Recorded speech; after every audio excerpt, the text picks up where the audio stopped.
And now all of a sudden you have a revelation and you're going to treatment, which is what the hell I've been telling you to do. I'm not messing with you anymore.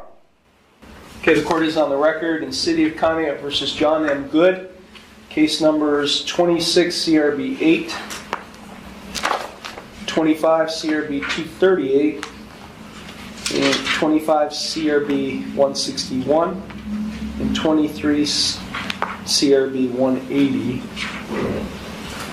In 26 CRB 8, Mr. Good pled not guilty to 5 charges using weapons while intoxicated, 2 counts of aggravated menacing. All 3 of those charges are first-degree misdemeanors, and 2 counts of domestic violence, each of which is a 4th-degree misdemeanor. Those pleas were entered on January 12th, 2026. We conducted a first pretrial conference on January 26th, and today this case is set for a second pretrial conference. In 25 CRB 238, Mr. Good has a probation violation case or complaint that's been filed against him on December 16th, 2025. He entered a not guilty plea on January 26, 2026 at a preliminary revocation hearing. This case is set for a final revocation hearing. In 25 CRB 161, a probation violation complaint against Mr. Good was also filed on December 16th, 2025, although that complaint does not mirror the complaint filed against him in the previous case. The allegations contain different allegations. Again, Mr. Good pled not guilty to that complaint, and this case is set as well for a final revocation hearing today. Mr. Good is present. He is accompanied by his attorney Matthew Schultz. Also present is Law Director John Lewis and Probation Officer Sean Benoit. Court is in receipt of a pretrial report. Mr. Lewis. Thank you, Your Honor. Pause right here. Notice how the charge list keeps stacking. Weapons while intoxicated, domestic violence counts, probation violations. When multiple allegations overlap like this, judges stop seeing isolated mistakes. They see a behavioral pattern. And in probation court, patterns matter more than promises. So ask yourself, is this damage control, or is this already a credibility crisis? With regard to the 26 CRB 8 case, the offer that's been extended to Mr. Good would be to plead as charged to using the weapons while intoxicated offense. With that plea, the city would dismiss the aggravated menacing counts at defendant's cost. The city would also amend the domestic violence counts to aggravated disorderly conduct under 509.03 B1 E3A.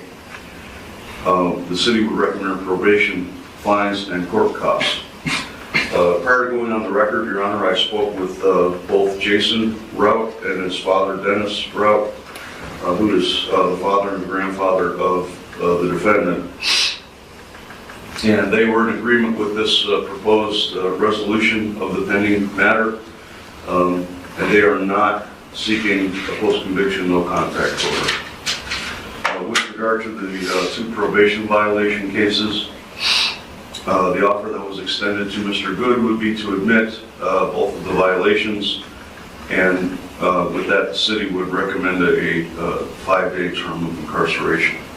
Mr. Rott, did you understand the proposal that Mr. Lewis just explained on the record? Yes, Your Honor. Okay, are you in favor of that proposed resolution? Yes, Your Honor. Okay, are there any questions you have regarding the proposal? No, Your Honor. Okay, thank you. Okay, Mr. Good, it's my understanding today, based on what has just been represented, is that you would enter a guilty plea in the 26 CRB 8 case. You would change your not guilty plea and enter a guilty plea to 1 count of using weapons while intoxicated, a first-degree misdemeanor, and to 2 amended counts, amended from domestic violence, 4th-degree misdemeanors, to aggravated disorderly conduct. Each of those would also be 4th-degree misdemeanors. In exchange for those guilty pleas, The 2 counts of aggravated menacing, first-degree misdemeanors would be dismissed at your cost. Also, you would be admitting to the probation violation complaints filed against you in 25 CRB 238 and 25 CRB. Now, this is a legal pivot. The prosecution is offering to dismiss aggravated menacing. 161. Is that what you would like to see happen today? Yes, Your Honor.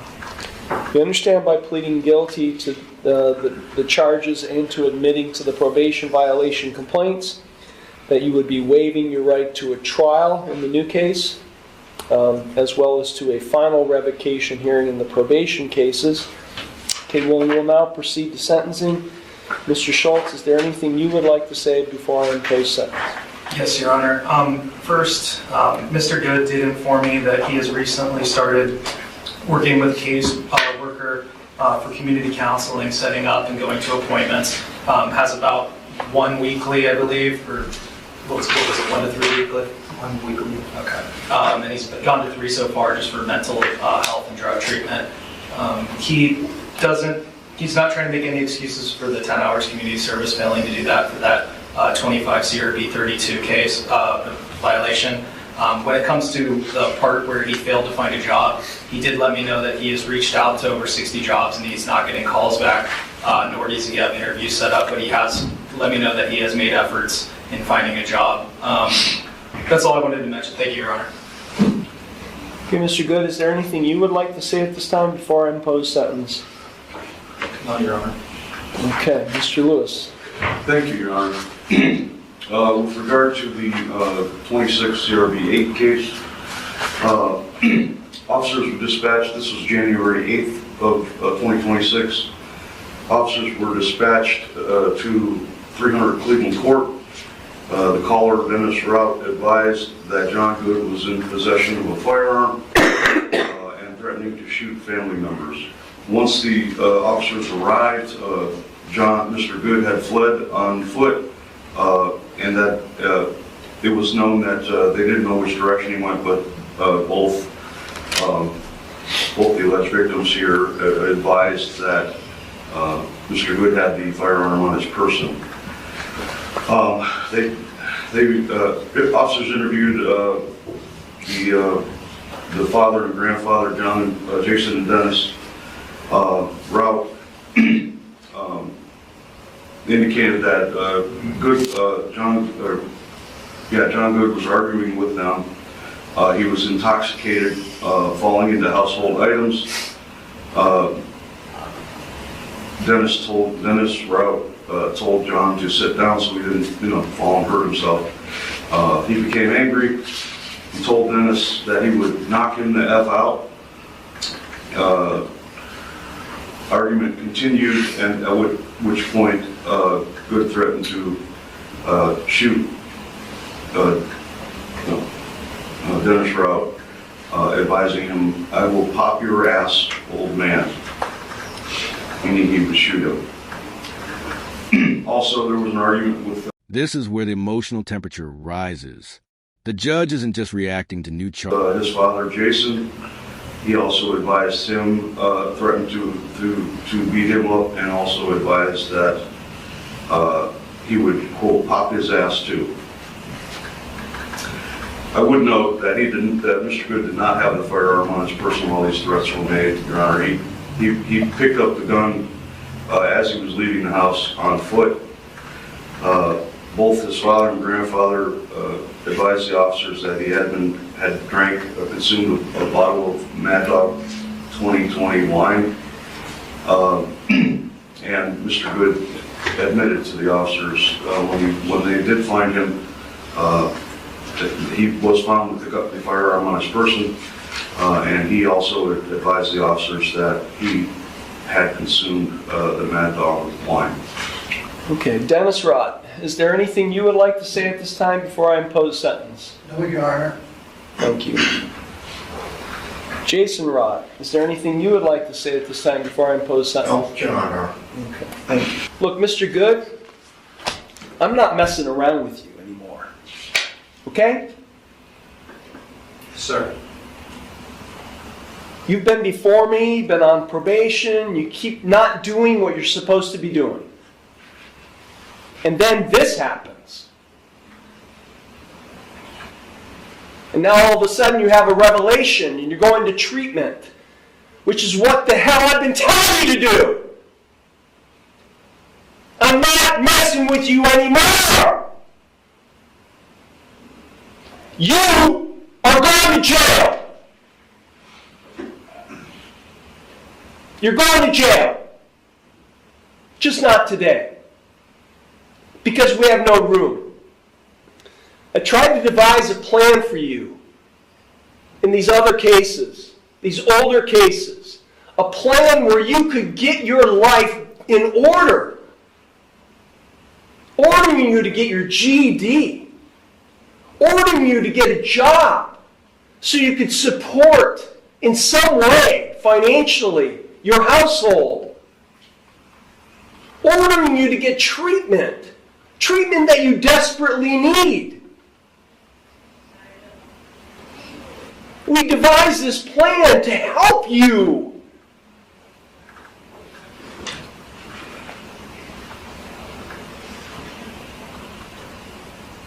And it's not like this is the first time.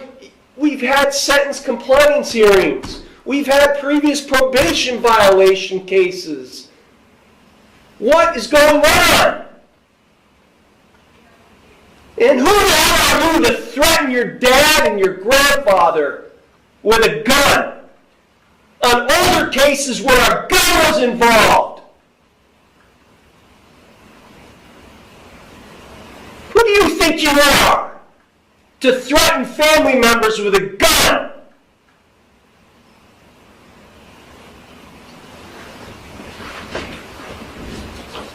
Young man, let me just tell you, after you serve the... Watch the sentencing structure carefully. 180 days imposed, but 172 suspended. That's strategic leverage. The court isn't slamming the door. It's keeping it barely open, with consequences hanging overhead. 3 years supervised probation, consecutive time, mandatory compliance. One violation, and the suspended time activates instantly. This isn't mercy. It's pressure.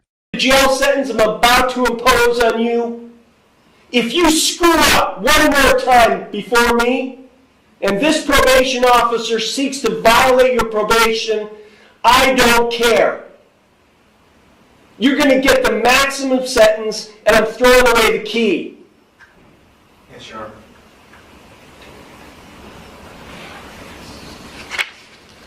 I don't get it. When this court bends over backwards with people to try to help them get their lives back together, and they just simply refuse. They refuse the help. It's excuse after excuse after excuse after excuse. I'm done with excuses. Yeah, I am too.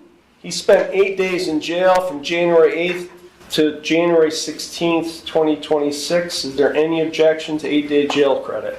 No, Your Honor. And those are only on, those would be only on the new case, right? He didn't, 26 ERB 8, I'm sentencing first on the using weapons while intoxicated, that being subcase A, 180 days in jail, 172 will be suspended. I'm giving him the 8 days jail credit.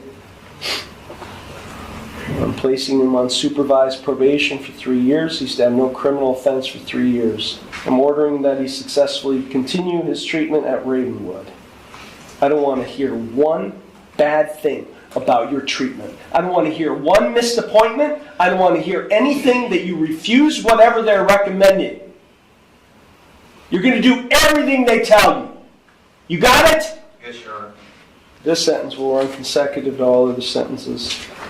Actually, all of these sentences are going to run consecutive to all those sentences.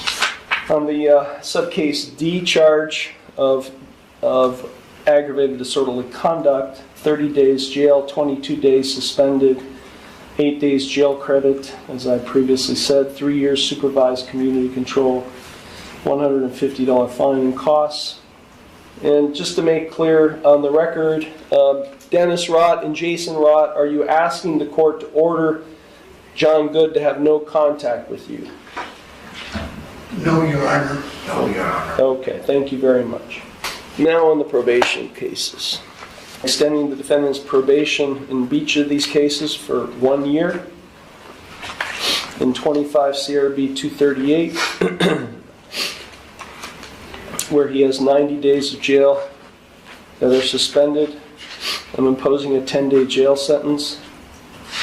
80 days will be suspended. And that sentence will be served. We'll give him a jail report date.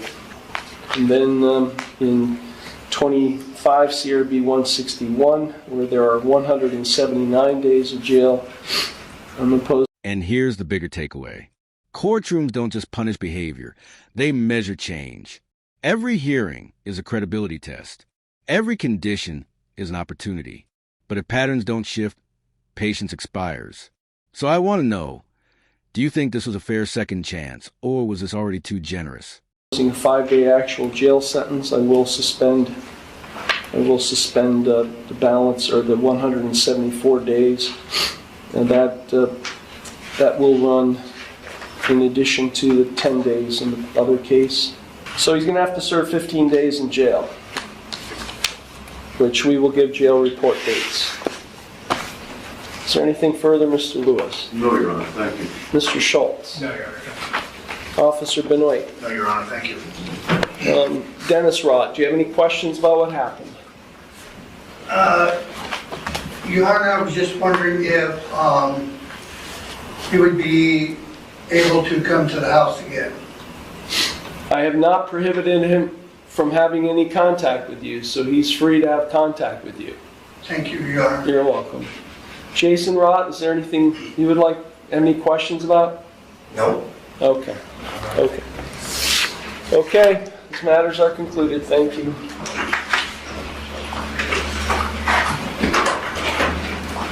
How is the ankle monitor going to work? Is it, you can talk outside, whatever.